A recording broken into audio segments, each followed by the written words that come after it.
Pour le 4e rendez-vous de la saison de Capital, le magazine dominical prend de l'altitude avec des sujets portant sur les parcs à sensations fortes que sont Disneyland Paris, Nigloland, Astérix mais aussi le Futuroscope.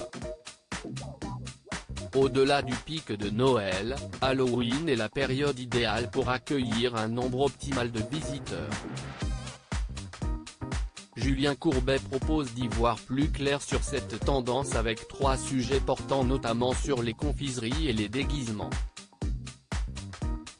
Le parc Astérix a investi plus d'1 million d'euros pour Halloween, les rois du divertissement savent y faire pour créer un événement à la hauteur, voire mieux, de la période de Noël.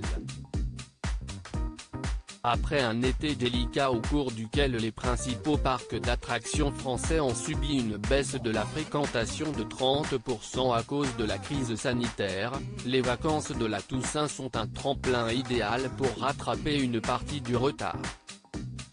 Pour ce cru 2020, Astérix a investi plus d'1 million d'euros pour mettre en place 4 maisons hantées, montées et manœuvrées par des centaines d'employés. Du côté de Nigloland, qui parvient à tirer son épingle du jeu parmi le Big Four que sont Disney, Astérix, le Puy du Fou et le Futuroscope, la somme de 180 000 € a été engagée pour soigner la décoration. Les bonbons jouent leur année. Autre sujet attendu dans Capital avec les ventes de confiseries et de déguisements qui constituent d'autres astuces pour gonfler le chiffre d'affaires. En 2019, 90 millions d'euros de bonbons ont été vendus sur une période de 15 jours inhérente à Halloween, soit 12% des ventes annuelles.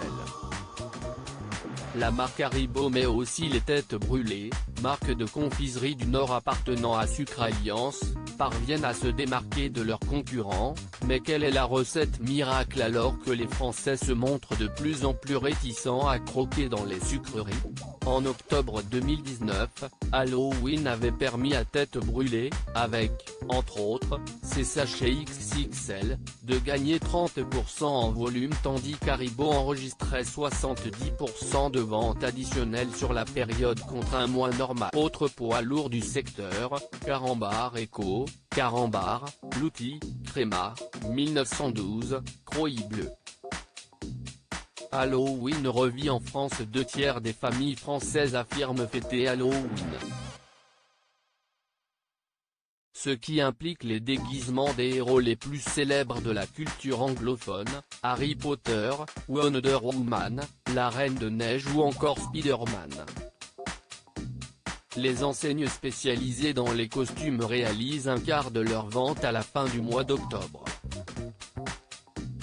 Comment s'illustre cette attractivité dans une période charnière? Comment exploite-t-elle les fameuses licences pour attirer petits et grands?